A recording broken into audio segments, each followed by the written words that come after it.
আসসালামু আলাইকুম ওরহমতুল্লাহ। আলহামদুলিল্লাহ ওয়াসসালাতু ওয়াসসালামু আলা রাসূলিল্লাহ ওয়া আলা আলিহি ওয়া সাহবিহি ওয়া মাওয়ালা। দেশে অথবা বিদেশে, অফলাইনে অথবা অনলাইনে যে যেখান থেকে দেখছেন, আপনাদের প্রিয় অনুষ্ঠান নেক্সাস টেলিভিশনের নিয়মিত আয়োজন বেকমেস বিস্কিটস নিবেদিত ইসলামী জীবন বিধান। রমাদানের এই গুরুত্বপূর্ণ সময়ে সবাইকে স্বাগত জানাচ্ছি। আমি ডাক্তার জোবায়ের আল মাহমুদ। বরাবরের মতো আজকে আমাদের এই পর্বে অতিথি হিসেবে যিনি এসেছেন, বিশিষ্ট আলেমে দ্বীন অধ্যাপক ডক্টর শাফিউদ্দিন মাদানী, অধ্যাপক ইসলামী আন্তর্জাতিক বিশ্ববিদ্যালয় চট্টগ্রাম। আসসালামু আলাইকুম রহমতুল্লাহ। ওয়ালাইকুম আসসালাম ওয়া রাহমাতুল্লাহি ওয়া বারাকাতুহু। শেখ কেমন আছেন? আলহামদুলিল্লাহ, আপনি ভালো আছেন? আলহামদুলিল্লাহ। প্রিয় দর্শক, এই প্রোগ্রামে আপনারা সংযুক্ত হতে পারেন আমাদের সাথে। স্ক্রিনে প্রদর্শিত নাম্বারটিতে ফোন কলের মাধ্যমে আপনারা আপনাদের প্রয়োজনীয় প্রশ্নগুলি আমাদেরকে করতে পারেন। আমাদের সম্মানিত অতিথি আপনাদের প্রশ্নের উত্তর দিবেন। পাশাপাশি সংযুক্ত হতে পারেন আমাদের নেক্সাস টেলিভিশন ইসলামিক এর ফেসবুক পেজে এবং নেক্সাস টেলিভিশন ইসলামিকের ইউটিউব চ্যানেলে। আজকে আমরা যে গুরুত্বপূর্ণ বিষয়টি নিয়ে কথা বলবো সেটা হলো স্বাধীনতা, আল্লাহ তাআলার এক অনন্য নিয়ামত। আমরা এই সময়টাতে পরম শ্রদ্ধাভরে স্মরণ করছি 1971 সালে পাক হানাদার বাহিনীর বিরুদ্ধে ঈমান ও ইখলাসের সাথে জুলুমের বিরুদ্ধে যারা লড়তে গিয়ে জীবন দিয়েছেন, আল্লাহ সুবহানাহু তাদেরকে শহীদ হিসেবে কবুল করে নিন। আর যারা আহত হয়েছেন এবং যে সকল পরিবার ক্ষতিগ্রস্ত হয়েছেন, আল্লাহ তাআলা তাদের উত্তম জাযা দান করুন। পাশাপাশি আমাদের গত বছর 5 আগস্ট আমরা জুলাই বিপ্লবের মাধ্যমে যে নতুন বাংলাদেশকে পেলাম, এই বাংলাদেশেও এতে স্বাধীনতা প্রাপ্তিতে যারা অশেষ অবদান রেখেছেন, আল্লাহ সুবহানাহু তাআলা তাদেরকেও উত্তম বিনিময় দান করুন। যারা মারা গিয়েছেন তাদেরকে শাহাদাতের মর্যাদা দান করুন। প্রিয় দর্শক, স্বাধীনতা বিষয়টা আসলে কি? আল্লাহ সুবহানাহু তাআলা কোরআনুল কারিমে উল্লেখ করেছেন, আল্লাহ সুবহানাহু তাআলা প্রত্যেক মানুষকে সৃষ্টি করেছেন আল্লাহ তাআলা ইবাদত করার জন্য। আল্লাহ সুবহানাহু তাআলা ইরশাদ করছেন, ওয়ামা খলাকতুল জিন্না ওয়াল ইনসা ইল্লা লিয়াবুদুন। নিশ্চয়ই আমি মানুষ এবং জিনকে সৃষ্টি করেছি তার ইবাদত করার জন্য। মানুষ স্বাধীন হবে একমাত্র আল্লাহ সুবহানাহু তাআলা ব্যতীত। আমরা এ সম্পর্কে আরও বিস্তারিত জানবো ইনশাআল্লাহ শেখের কাছ থেকে। আসসালামু আলাইকুম শেখ। ওয়ালাইকুম আসসালাম ওয়া রাহমাতুল্লাহ। শেখ, আজকে আমরা যে গুরুত্বপূর্ণ বিষয়টাতে কথা বলবো, স্বাধীনতা আল্লাহর এক অনন্য নিয়ামত। আমরা জানি আজ 26শে মার্চ স্বাধীনতা দিবস এবং বাংলাদেশের জাতীয় দিবস। তো ইসলাম এই স্বাধীনতাটাকে কিভাবে দেখে? জাযাকুমুল্লাহু খাইরান। বিসমিল্লাহি ওয়াসসালাতু ওয়াসসালামু আলা রাসূলিল্লাহ। প্রথমত আল্লাহ রাব্বুল আলামিন আমাদেরকে সৃষ্টি করেছেন, মহান রাব্বুল আলামিনের অধীনস্থ আমরা, একমাত্র আল্লাহ রাব্বুল আলামিনেরই অধীনস্থ। আল্লাহ দুইটা উদ্দেশ্যে সৃষ্টি করেছেন। একটা হলো তার ইবাদত করার জন্য, যেটা সূরা যারিয়াতের 56 নম্বর আয়াতে আল্লাহ ঘোষণা করেছেন, ওমা খালাকতুল জিন্না ওয়াল ইনসা ইল্লা লিয়াবুদুন। দ্বিতীয় উদ্দেশ্য হলো আল্লাহর খিলাফত প্রতিষ্ঠার জন্য, যেটা সূরা আল বাকারার 30 নম্বর আয়াতে আল্লাহ উল্লেখ করেছেন, ইন্নী জাঈলুন ফিল আরদি খলিফা। তো মানুষকে আল্লাহ রাব্বুল আলামিন যেমনিভাবে ইবাদতের জন্য তৈরি করেছেন, এমনিভাবে আল্লাহ তার খিলাফতের জন্য তৈরি করেছেন। এর মানে হলো খিলাফতের মর্যাদা মানুষের মধ্যে আল্লাহ দিয়েছেন, আর ইবাদতের মাধ্যমে আল্লাহ রাব্বুল আলামিনের দাসত্বকে পৃথিবীতে অনুসরণ করে পরিচালিত হওয়ার নির্দেশনা আল্লাহ রাব্বুল আলামিন দিয়েছেন। আল্লাহ রাব্বুল আলামিনের শ্রেষ্ঠ জীব হলো মানুষ। মানুষকে আল্লাহ রাব্বুল আলামিন সম্মানিত করে সৃষ্টি করেছেন। মানুষকে আল্লাহ রাব্বুল আলামিন জ্ঞান দিয়ে সম্মানিত করেছেন। যদি জ্ঞান না হতো তাহলে মানব সৃষ্টির প্রয়োজন হতো না। এই জ্ঞানের কারণে সকল মানুষের সমান মর্যাদা আল্লাহ রাব্বুল আলামিন দিয়েছেন, জ্ঞানের দিক থেকে, মানবতার মর্যাদার দিক থেকে। কোরআনে কারীম আল্লাহ রাব্বুল আলামিন ইরশাদ করছেন, ইয়া আইয়ুহান নাস ইন্না খালাকনাকুম মিন যাকারিন ওয়া উনসা ওয়া জাআলনাকুম শুউবান ওয়া কাবাইলা লিতাআরাফু ইন্না আকরামাকুম ইনদাল্লাহি আতকাকুম। ওহে মানুষ, তোমাদেরকে আমি সৃষ্টি করেছি একজন পুরুষ এবং একজন নারী থেকে। তোমাদেরকে পরবর্তীতে পরিচয়ের জন্য বিভিন্ন গোত্র এবং বিভিন্ন সম্প্রদায় আমি বিভক্ত করেছি। তবে তোমাদের মধ্যে সেই শ্রেষ্ঠ যে হবে অধিক তাকওয়ার অধিকারী। তাহলে তাকওয়ার মাধ্যমে আল্লাহর কাছে সম্মানের মর্যাদা নির্ণীত হয়। আল্লাহ রাব্বুল আলামিনের এই পৃথিবীতে মানুষকে যে স্বাধীনতা দিয়েছেন, এই স্বাধীনতাটাকে যদি আমরা ব্যাখ্যা করতে যাই তাহলে আমরা বুঝি যে স্বাধীনতা মানে হলো মানুষ তার অধিকার নিয়ে বাঁচবে। এই বিশাল বিস্তৃত পৃথিবীতে মানুষ নিজের যে সকল মালিকানা জিনিস আছে সেগুলোকে সে ভোগ করতে, আল্লাহর বিধানের আলোকে ভোগ করার ক্ষমতা সে রাখবে। তার নিজের ঘরে বাড়িতে সে নিজে বসবাস করতে সক্ষম হবে স্বাধীনভাবে, এবং তার ঘর হবে তার সবচেয়ে আপন ঠিকানা এবং সবচেয়ে তার নিরাপদ জায়গা। আর এগুলো যখন তার নিশ্চিত হবে তখনই সে স্বাধীনভাবে বিচার ব্যবস্থা, তার উপর কেউ জুলুম করলে সে জুলুমের বিচার পাবেন তিনি সেই যে সমাজে। জাযাকাল্লাহ খান শেখ, আমরা আরও শুনবো, একটা ছোট্ট বিরতি নিচ্ছি। প্রিয় দর্শক, আপনারা দেখছেন বেকমেন্স বিস্কিটস নিবেদিত ইসলামী জীবন বিধান। নিচ্ছে ছোট্ট বিরতি, আমাদের সাথেই থাকুন।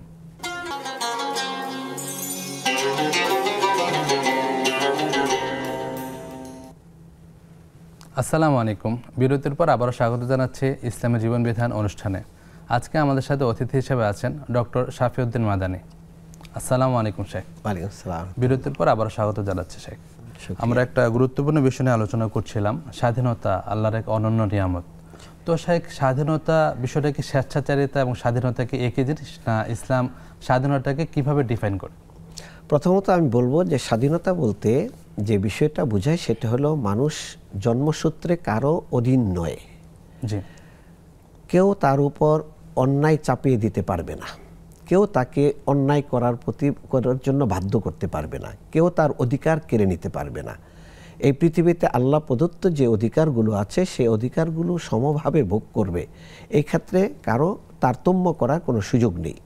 আমরা একটা উদাহরণ নিয়ে আসতে পারি ইসলামী সোনালী যুগ থেকে। ওমর রাদিয়াল্লাহু তাআলা আনহু যখন খলিফাতুল মুসলিমিন, আমিরুল মুমিনিন, মিশরের গভর্নর ছিলেন আমর ইবনুল আস রাদিয়াল্লাহু তাআলা আনহু। তার এক ছেলে একজন কিপ্তি বংশের লোকের উপর চড়াও হয়ে তার উপর অবিচার করেছে, তাকে প্রহারও করেছে, আর বলতেছে আনা ইবনুল আকরামিন, আমি হলাম নেতার ছেলে। সে নেতার ছেলে দাপট দেখে তার উপর সে চড়াও হয়েছে, জুলুম করেছে।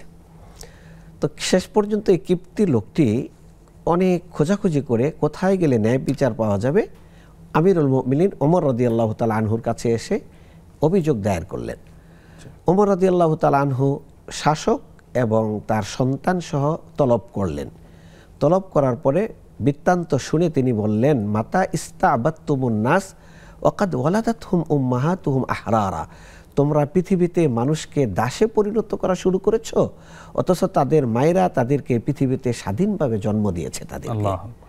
তাহলে এরপরে তিনি বিচার করলেন যে তোমাকে যে কয়টা চাবুক দিয়ে আঘাত করেছে তুমি তাকে এই কয়টা আঘাত তাকে করো। এবং তিনি বললেন ইদরিব ইবনাল আকরামিন, নেতার ছেলেকে তুমি মারো। আল্লাহ। এই ন্যায় বিচার তিনি প্রতিষ্ঠা করেছেন। এইখান থেকে ফুটে ওঠে স্বাধীনতা কি জিনিস। এই স্বাধীনতাই প্রতিষ্ঠার জন্য বিশ্বনবী মুহাম্মদুর রাসূলুল্লাহ সাল্লাল্লাহু আলাইহি ওয়াসাল্লাম এই পৃথিবীতে আগমন করেছেন। আরো শুনবেন ইনশাআল্লাহ। একজন দর্শক আছেন, সংযুক্ত করছি। আসসালামু আলাইকুম। প্রিয় দর্শক, আপনার নাম বলে প্রশ্নটি করুন। আসসালামু আলাইকুম হুজুর। ওয়া আলাইকুম আসসালাম ওয়া রাহমাতুল্লাহ। জি হুজুর, আমি মাসুম, কুমিল্লা ধর্মপুর থেকে। জি হুজুর, আমার দুটি প্রশ্ন। প্রথম প্রশ্নটি হলো যে 4 রাকাত নামাজে দ্বিতীয় রাকাতে বসতে ভুলে গেলে তৃতীয় রাকাত পরে ফেললে চতুর্থ রাকাতে স্মরণ হলে কি করণীয় 4 রাকাত নামাজে? আচ্ছা, বিষয়টি জানবো ইনশাআল্লাহ আমরা। আর দ্বিতীয় প্রশ্নটি হলো যে দলিল কোরআন থেকে সূরা আনফল আয়াত নম্বর 28 অধ্যায় 8, সূরা আনফল আয়াত নম্বর 28, এতে কোরআন বলতেছে তোমাদের ধন সম্পদ, তোমাদের সন্তানরা তোমাদের জন্য পরীক্ষা, তোমাদের ধন সম্পদ এবং সন্তানরা তোমাদের জন্য পরীক্ষা। এর মানে কি? সূরা আনফল আয়াত নম্বর 28 কোরআন কি বলতেছে আমাদেরকে? বিষয়গুলো জানবো আমরা ইনশাআল্লাহ। ওয়া আলাইকুম আসসালাম ওয়া রাহমাতুল্লাহ। আপনাকে অসংখ্য ধন্যবাদ। শাইখ, আমরা প্রশ্নোত্তরে যাচ্ছি। আমাদের অনলাইনে একটা প্রশ্ন এসেছে। আল ইমরান ভাই প্রশ্ন করেছেন যে উনি বাবরি চুল রাখেন, তো বাবরি চুলকে সুন্দরভাবে সাজিয়ে রাখার প্রয়োজনে যদি মেয়েদের রাবার ব্যান্ড ব্যবহার করার প্রয়োজন হয় এতে কোনো অসুবিধা আছে কিনা? প্রথমত চুল বড় করলে 3 সিস্টেমে রাখার ব্যাপারে আমরা হাদিস থেকে আমরা বর্ণনা পাই। একটা হলো লিম্মা, জিম্মা, ওয়াফরা। লিম্মা হলো কান এর লতি পর্যন্ত, জিম্মা হলো ঘাড়ের মাঝামাঝি, আর ওয়াফরা হলো ঘাড়ের লাস্ট কাঁধ পর্যন্ত। এই 3 প্রকারের চুল রেখেছিলেন রাসূলুল্লাহ সাল্লাল্লাহু আলাইহি ওয়াসাল্লাম। অতএব এই চুল রাখার ক্ষেত্রে আল্লাহ রাসূলের কাছ থেকে যেটা পাওয়া যায় তারাজ্জুল, চুলকে সিতি করে রাখা, চুলকে পরিপাটি করে আশ্রিয়ে রাখা। কিন্তু বেঁধে চুল রেখেছেন আল্লাহ রাসূল সাল্লাল্লাহু আলাইহি সাল্লাম, এমনটা আমরা পাই না। সিতি করে রাখা, সিতি করা যেভাবে, হ্যাঁ, ইদান ফারাকাত আকিকাত ও ফান ফারাকাত, অর্থাৎ চুলকে আশ্রাইতে গেলে যদি সিতি হয়ে যায়, আল্লাহ রাসূল ওইভাবে সিতি কেটেছেন। আর দ্বিতীয়ত তিনি চুল আশ্রিয়েছেন, আশ্রিয়ে এটাকে পরিপাটি করে রেখেছেন, এব্রো থেব্রো, এরপরে জট পাকানো এই অবস্থায় রেখান না রাসূলুল্লাহ সাল্লাল্লাহু আলাইহি সাল্লাম চুলকে। এটা আমরা পাই। এর বাহিরে রাসূলুল্লাহ সাল্লাল্লাহু আলাইহি সাল্লাম মেয়েদের সাথে ছেলেদের সাদৃশ্যতা নিষেধ করেছেন। তো মেয়েরা যেভাবে বেনি বাঁধে অথবা বেন্ড বাঁধে চুলে, ছেলেরা সেটা করলে মেয়েদের সাথে ছেলেদের সাদৃশ্যতা দেখা দেয়। সেই সাদৃশ্যতা পরিহার করার জন্য রাসূলুল্লাহ সাল্লাল্লাহু আলাইহি সাল্লাম নির্দেশ দিয়েছেন। তাই আমার মনে হয় যে যারা চুল বাবরি রাখে, আল্লাহ রাসূল সাল্লাল্লাহু আলাইহি সাল্লামের সামাইল থেকে আমরা যতটুকু পাই, তার জীবনযাপনে, তার চরিত্রে, তার ব্যবহারিক জীবনে যেভাবে তিনি চুলগুলোকে পরিপাটি করেছেন ওইভাবে আমরা করব। বেনি বাঁধলে অথবা সেটাকে বেন্ড লাগাইলে সেটা নারীদের সাথে সাদৃশ্যতা হয়ে যায়, নারীদের সাথে সাদৃশ্যতাকে আমরা পরিহার করব। পরিহার করাটাই উত্তম হবে, উচিত হবে।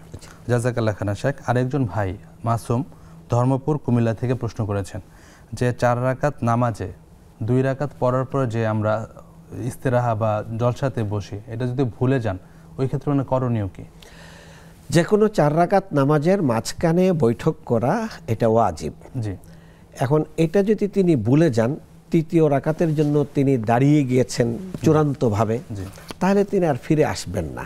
নামাজের ওয়াজিব ছুটে গেলে এটার রিকভারি করার পদ্ধতি রয়েছে, যেটা রাসূলুল্লাহ সাল্লাল্লাহু আলাইহি সাল্লাম করেছেন। সেটা হলো সাহু সিজদা দিলে এটা রিকভারি হয়ে যায়।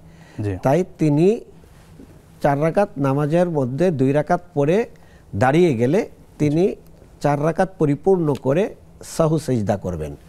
দুইটা অতিরিক্ত সিজদা করে সালাত শেষ করবেন। তার মাধ্যমে যেই তার মাঝখানের বৈঠক যেটা ছুটে গিয়েছে ওইটা রিকভারি হয়ে যাবে, ওইটার কাফারা হয়ে যাবে, ওইটা আদায় হয়ে যাবে। জাযাকাল্লাহ খান শেখ। একজন দর্শক আছেন, সংযুক্ত করছি। আসসালামু আলাইকুম। ওয়ালাইকুম আসসালাম। প্রিয় দর্শক, আপনাকে শুনতে পাচ্ছি। জি জি, আমার প্রশ্নটা হলো পরিবারের 2 বোন, আপন 2 বোনের মধ্যে বড় বোনের পরিবারটা হলো সচ্ছল এবং ছোট বোনের পরিবারটা হলো অসহায় একটু। এখন বড় বোনের হাজবেন্ডের যাকাতের টাকাটা কি ছোট বোনের দিতে পারবে? আচ্ছা, বিষয়টা জানবো আমরা ইনশাআল্লাহ। জি, আরেকটা সাথে হলো যদি দেওয়া যেতে পারে তাহলে তার বাসায় কি আমরা যাতায়াত বা খাওয়া দাওয়া বা বেড়াতে যেতে পারবো কিনা? আচ্ছা, ঠিক আছে, আমরা বিষয়টা জানবো ইনশাআল্লাহ। প্রিয় দর্শক, আপনারা দেখছেন বেকমেস বিস্কিটস নিবেদিত ইসলামের জীবন বিধান। নিচ্ছি ছোট্ট বিরতি, ফিরছি কিছুক্ষণ পর, আমাদের সাথেই থাকুন।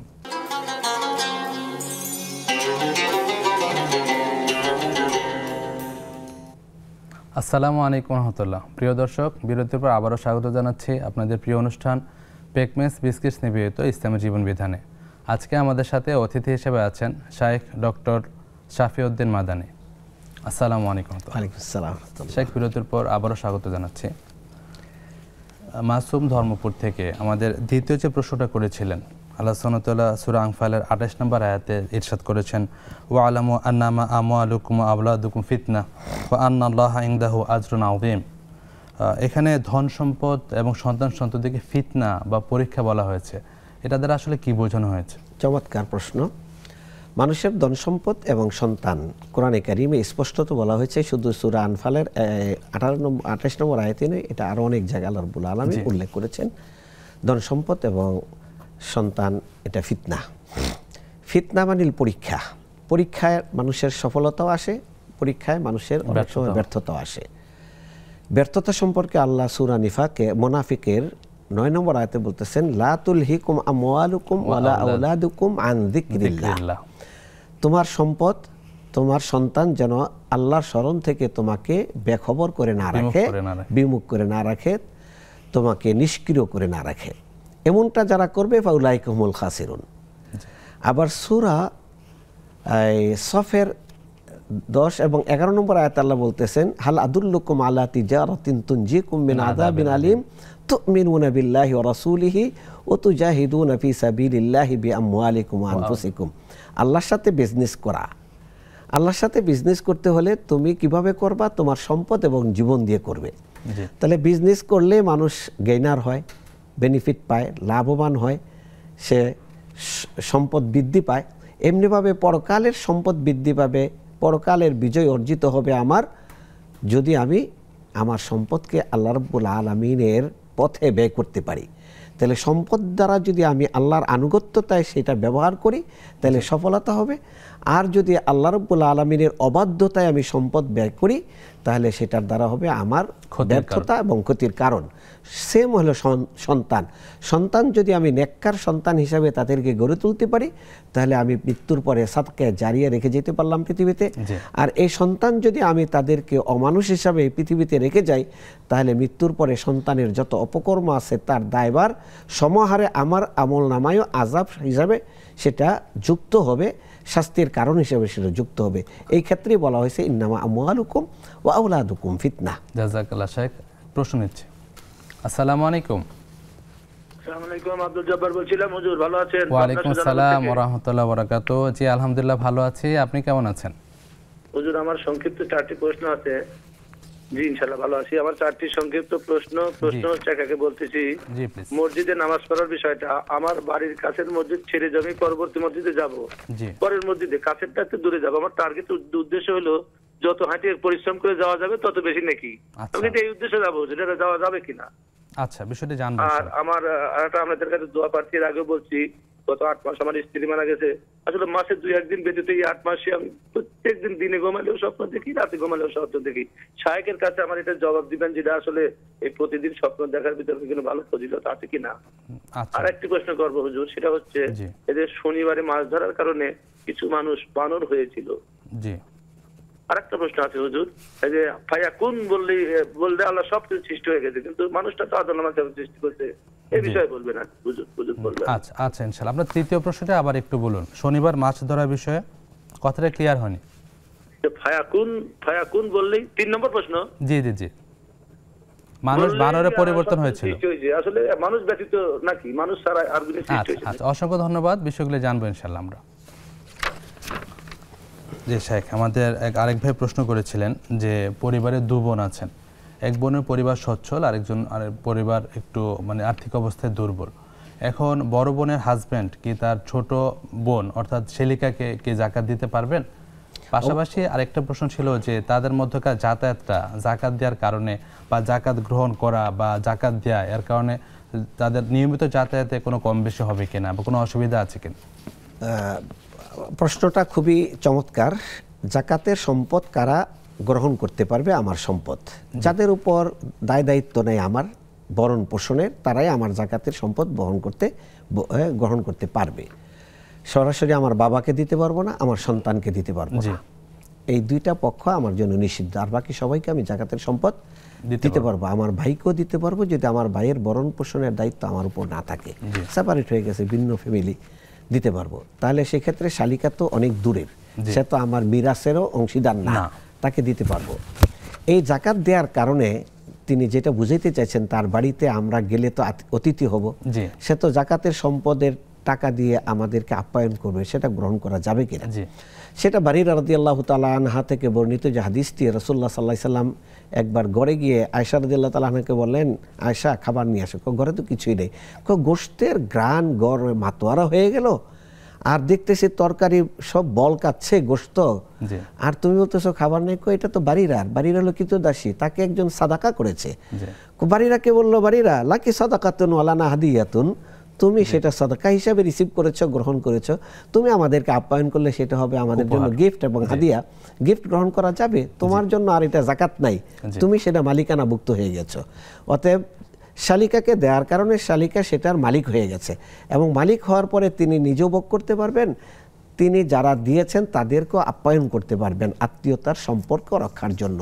এই ক্ষেত্রে তার বাড়িতে যাওয়ার ক্ষেত্রটাতে কোনো ধরনের সংকোচ বোধ করার কোনো সুযোগ এখানে নেই, বরং যাওয়াটাই উচিত আত্মীয়তার সম্পর্ক রক্ষার জন্য। জাযাকাল্লাহ, সুন্দর করে বললেন। আরেকজন দর্শককে কানেক্ট করছি। আসসালামু আলাইকুম। ওয়ালাইকুম আসসালাম। জি প্রিয় দর্শক, আপনার নাম বলে প্রশ্নটি করুন।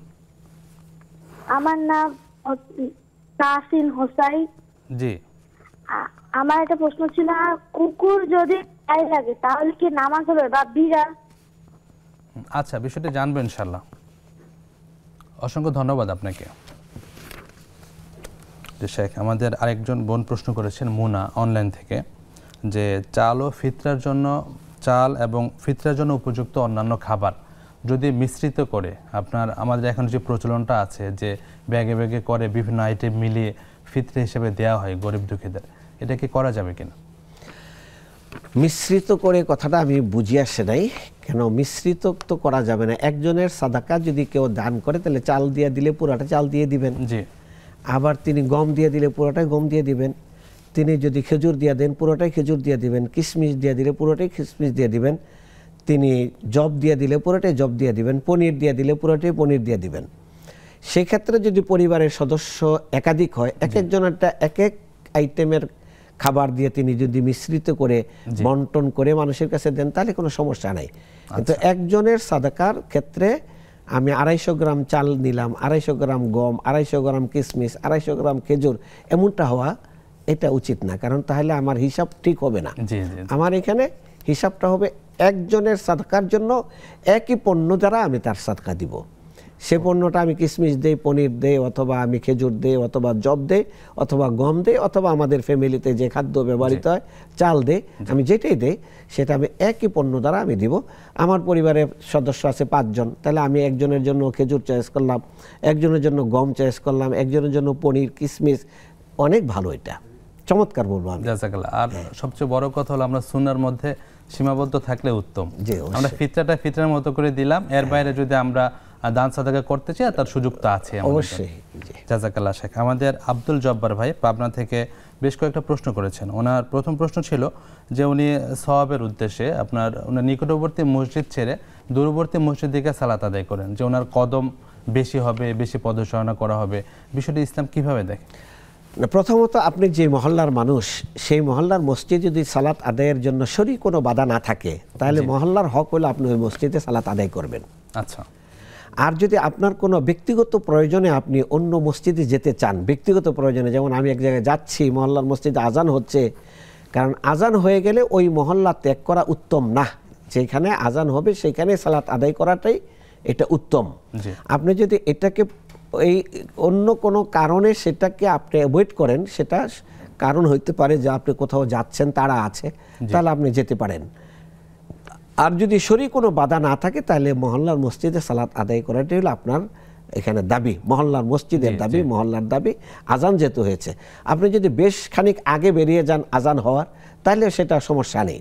কিন্তু আজান হয়ে গেলে মহল্লার মসজিদে সালাত আদায় করাটাই সেটার ব্যাপারে আমাদের স্কলাররা মতামত দেন, এটা মসজিদের হক। এবং আপনার জামাতে সালাত আদায়ের একটা গুরুত্ব আছে এই ক্ষেত্রে যে মহল্লার লোকদের সাথে আপনার কৌশল বিনিময় হবে, সামাজিক বন্ধনটা সুদৃঢ় হবে, মহব্বত বাড়বে, আন্তরিকতা বাড়বে। এটা মহল্লার মসজিদে সালাত আদায়ের মাধ্যমে হবে। এটা আপনার পদচারণা, আপনার কদমের সাওয়াবের চেয়ে এটা আর অনেক বহুগুণে বেশি সাওয়াব অর্জিত হবে। জাযাকাল্লাহ খায়ের শেখ, অনেক সুন্দরভাবে বললেন। একজন দর্শককে কানেক্ট করছি। আসসালামু আলাইকুম, প্রিয় দর্শক, নাম বলে প্রশ্নটি করুন। ওয়ালাইকুম, আমার নাম ইব্রাহিম। জি জি প্লিজ। আমার প্রশ্ন হচ্ছে, আমি কাউকে যাকাত দিয়েছি, জি, আর তারপর তাকে যাকাত দিয়েছি, ছেলে বা তার পুত্র উনি ধন সম্পত্তির মুহূর্তে করেনি। আর একটু জোরে বলবেন প্লিজ। আমি একজনকে তার ছেলে সম্পত্তির মালিক, এখন এই মুহূর্তে আমি করেনি। আচ্ছা আচ্ছা আচ্ছা। আমার আরেকটি প্রশ্ন ছিল। জি প্লিজ। আমার একটা প্রশ্ন হচ্ছে, বলে থাকেন যে আমি বর্তমান বাংলাদেশের টুপি বা রুমাল পরিধান করতে নেই, এটা আরো কালচার, বলবেন দয়া করে। আচ্ছা, বিষয়গুলি জানবো ইনশাল্লাহ। অসংখ্য ধন্যবাদ আপনাকে। প্রিয় দর্শক, আপনারা দেখছেন বেকমেস বিস্কিটস নিবেদিত ইসলাম জীবন বিধান। নিচ্ছে আর একটি ছোট্ট বিরতি, ফিরছি কিছুক্ষণ পর, আমাদের সাথেই থাকুন।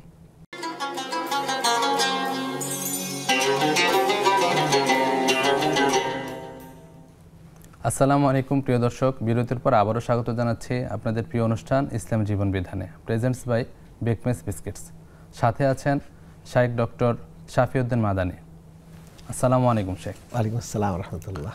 বিরতির পর আবারও স্বাগত জানাচ্ছি। ধন্যবাদ শেখ। আমাদের ভাই আব্দুল জাব্বার পাবনা থেকে, ওনার প্রশ্ন ছিল, দ্বিতীয় যে প্রশ্ন ছিল, ওনার স্ত্রী মারা গেছেন প্রায় 8 মাস। উনি মাঝে মধ্যে স্বপ্নে ওনার স্ত্রীকে দেখতে পান। তো এটা দ্বারা কি ওনাকে কোনো বিশেষ ইঙ্গিত দেওয়া হচ্ছে, বা এর স্বপ্নের ব্যাখ্যাটা কি? ভাই, এই জাতীয় ব্যাখ্যা অনেকগুলো আছে অনলাইনে। আমারও একটা ব্যাখ্যা আছে স্বপ্নের, এবং অনেক ব্যাপক, এটা ভাইরাল হয়েছে। আপনি ওইটাকে চার্জ করে দেখতে পারেন। এই সংক্ষিপ্ত পরিসরে আমি শুধু বলবো যে স্বপ্নে যদি মৃত ব্যক্তিকে দেখেন, তিনি কি অবস্থায় দেখছেন। যদি তাকে আপনি ভালো হালতে দেখেন, খুশ হালতে দেখেন, তাহলে বুঝবেন যে তিনি স্বাচ্ছন্দ্যে আছে, আরামে আছে, ভালো আছে।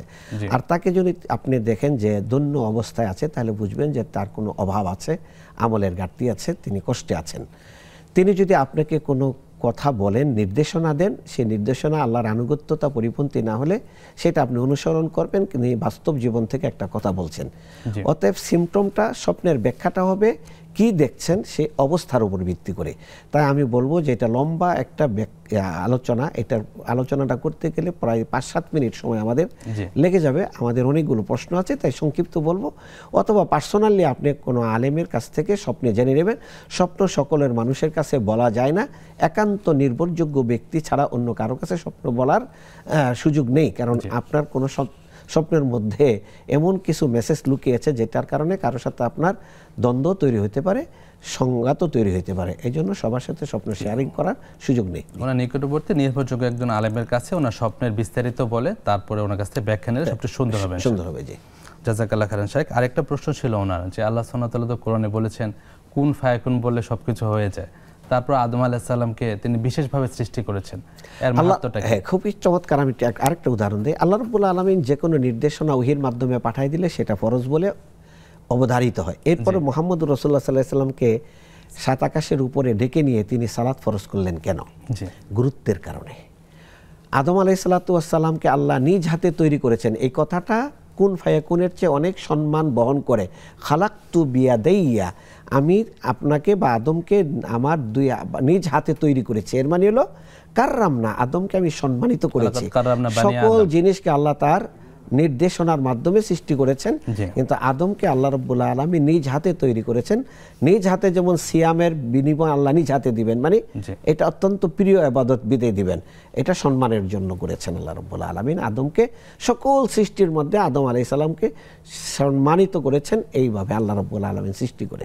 জাযাকাল্লাহ খাইরান শেখ। আমাদের অনলাইনে প্রশ্ন ছিল, ফারিয়া ইসলাম প্রশ্ন করেছেন, উনি বিতির সালাতে একটা বিশেষ পদ্ধতি জেনেছেন, যে আমরা 3 রাকাত সালাতে দ্বিতীয় রাকাতের মধ্যে বৈঠক না করে সরাসরি উঠে যে পরে উনি সালাত পরে একটা বৈঠকে 3 রাকাত পরে সম্পন্ন করা, এটা কি ইসলামে অনুমোদিত আছে? অবশ্যই আছে, অনুমোদিত।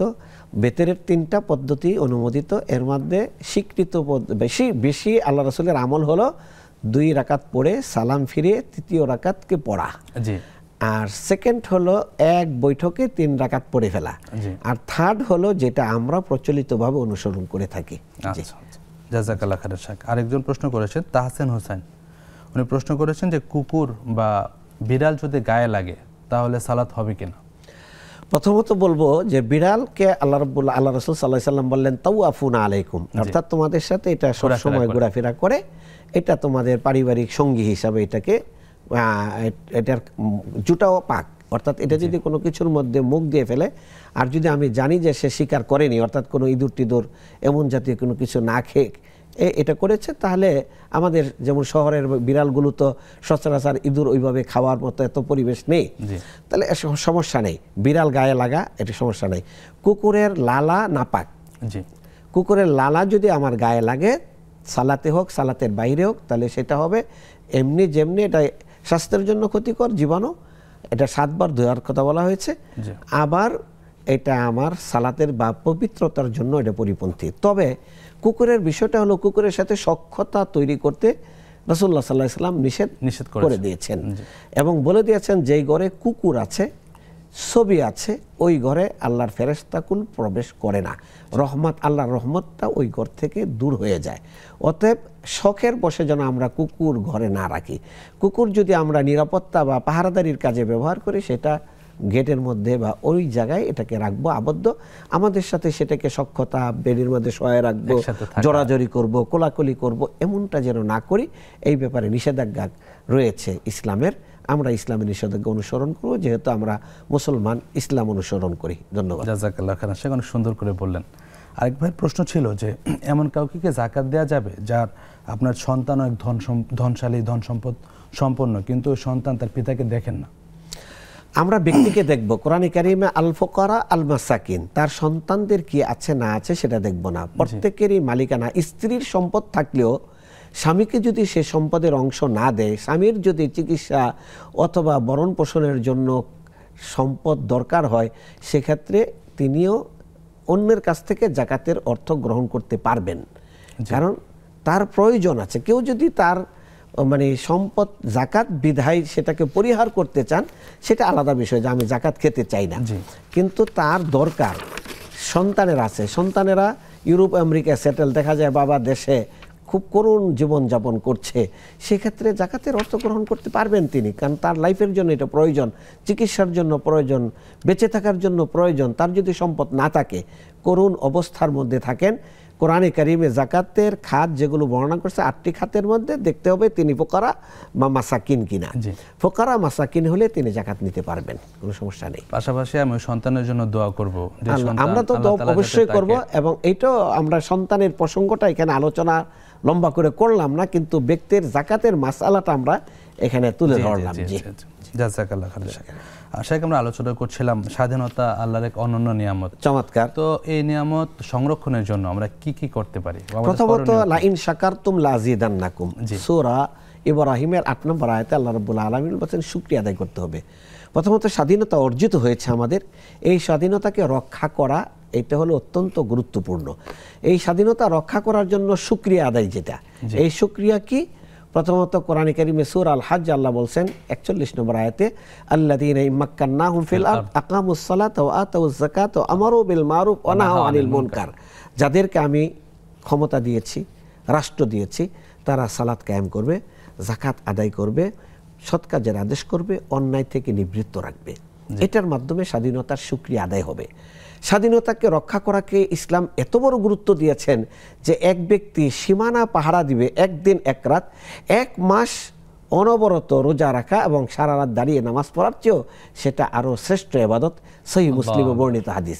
মানে দেশের স্বাধীনতা রক্ষা করা এটা অত্যন্ত অত্যন্ত গুরুত্বপূর্ণ। সূরা আলে ইমরানের শেষ আয়াতে বলছেন, ইয়া আইয়ুহাল্লাযীনা আমানুসবিরু ওয়া সাবিরু ওয়া রাবিতু। রাবিতু মানে সীমানা পাহারাদারের কাজ করো, মানে আমার মাতৃভূমির পাহারাদারের কাজ করা।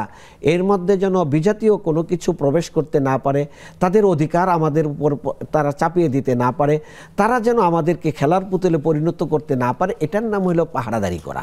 এই ক্ষেত্রে এই দেশের নাগরিক হিসাবে আমাকে সচেতনতা অবশ্যই আমার মধ্যে থাকতে হবে যে আমি দেশের একজন নাগরিক হিসেবে আমার দেশে আমি স্বাধীনতা নিয়ে বসবাস করতে চাই, ভোগ করতে চাই। একটা ঘটনা বলে আমি শেষ করছি, যে স্বাধীনতা রিলেটেড রিবঈ ইবনে আমির রাদিয়াল্লাহু তাআলা আনহু যখন পারস্য বিজয়ে যান, রুস্তম তিনি মুসলমানদের সাথে কথা বলার জন্য প্রতিনিধি ডাকলেন। তখন সাদ বিন আবি ওয়াক্কাস রাদিয়াল্লাহু তাআলা আনহু তিনি হলেন সেনাপতি। তিনি রুস্তমকে, আবু উবাইদা রাদিয়াল্লাহু তাআলা আনহু সেনাপতি, তিনি রুস্তমের সাথে কথা বলার জন্য রিবঈ ইবনে আমিরকে পাঠাইলেন। রিবঈ ইবনে আমির বললেন যে, রুস্তম বললেন যে তোমরা মুসলমানরা আমাদের পারস্য কেন আক্রমণ করলা? আমরা তো তোমাদের সাথে যুদ্ধ করার কোনো কারণ সংগঠিত করিনি। তখন বলল, আমরা তো এখানে জমিন দখল করার জন্য আসিনি, নেতৃত্ব লাভের জন্য আসিনি, গনিমত নেওয়ার জন্য আসিনি। আল্লাহ আমাদেরকে পাঠিয়েছেন। কেন পাঠিয়েছেন? আল্লাহ পাঠিয়েছেন আমরা মানুষের দাসত্ব থেকে মুক্ত করে আল্লাহর দাসে পরিণত করার কাজ করতে পারছেন। তোমরা মানুষকে মানুষের দাস বানিয়ে ফেলেছ, আমরা আল্লাহর দাস বানানোর জন্য আসছি আল্লাহ। এবং তোমরা মানুষের উপর জুলুম নির্যাতন চালাচ্ছ, আমরা মানুষকে জুলুমের হাত থেকে মুক্ত করে তাদেরকে ইনসাফের ছায়াতলে আশ্রয় দেওয়ার জন্য। জবাবদিহিতা। তো প্রিয় ভাইরা, আমি এটা বলবো যে স্বাধীনতা রক্ষার জন্য আমাদের 3টা পয়েন্টে কাজ করতে হবে। একটা পয়েন্ট হলো আমাদের শয়তান এবং আত্মা পূজা মানে নিজের স্বেচ্ছাচারিতা থেকে দেশকে এবং আমার ব্যক্তিগত সবকিছুকে আমার রক্ষা করতে হবে। 2 নম্বর হলো আমার বিজাতীয় কালচার থেকে নিজেকে এবং দেশকে রক্ষা করতে হবে। 3 নম্বর হলো আমার জীবনে আমার ইসলামে যেন অনুশাসন অনুসরণে শিরিক কুফর বেদাতের অনুপ্রবেশ না ঘটে, এই ব্যাপারে আমাকে সোচ্চার থাকতে হবে। এর মাধ্যমে যদি আল্লাহর স্বাধীনতা শুকরিয়া আদায় হয়, তাহলে আল্লাহ রাব্বুল আলামিন আমাদেরকে শান্তিতে সুখে আমাদের ঘরে আমাদেরকে বসবাস করেন। অনেক গুরুত্বপূর্ণ বিষয় আপনার কাছ থেকে জানলাম। আল্লাহ সুবহানাহু ওয়া তাআলা আপনাকে সুস্থ নিরাপদ রাখুন, দুনিয়া এবং আখিরাতের যাবতীয় কল্যাণ দান করুন। জাযাকাল্লাহ। প্রিয় দর্শক, আমরা অত্যন্ত গুরুত্বপূর্ণ বিষয় নিয়ে কথা বলছিলাম। আমরা স্বাধীনতা রক্ষায় কিভাবে আমরা স্বাধীনতা রক্ষা করব, পাশাপাশি আমরা জবাবদিহিতা, ন্যায় বিচার এবং অন্যের প্রতি জুলুম না করা, এই বিষয়টাতে বেশি বেশি করে গুরুত্ব দিব। আর সবসময় আল্লাহ তাআলার নিকট একটা দোয়া করব, যে চমৎকার একটা দোয়া ইব্রাহিম আলাইহিস সালাম করেছিলেন, রব্বি জাল হাযাল বালাদা আমিনা, হে আমার রব, আপনি এই বিলাদ এই শহরকে আপনি নিরাপদ রাখুন, শান্তিপূর্ণ রাখুন। আল্লাহ সুবহানাহু ওয়া তাআলা আপনাদের সবাইকে সুস্থ নিরাপদ রাখুন। রমাদানের বাকি দিনগুলোতে ইবাদত বন্দেগিতে কাটানোর তৌফিক দান করুন। লাইলাতুল কদর পর তৌফিক দান করুন, এই প্রত্যাশায় এখানে শেষ করছি। সুবহানাকা আল্লাহুম্মা বিহামদিক আশহাদু আল্লা ইলাহা ইল্লা আনতা আস্তাগফিরুকা ওয়া আতুবু ইলাইক। আসসালামু আলাইকুম ওয়া রাহমাতুল্লাহ।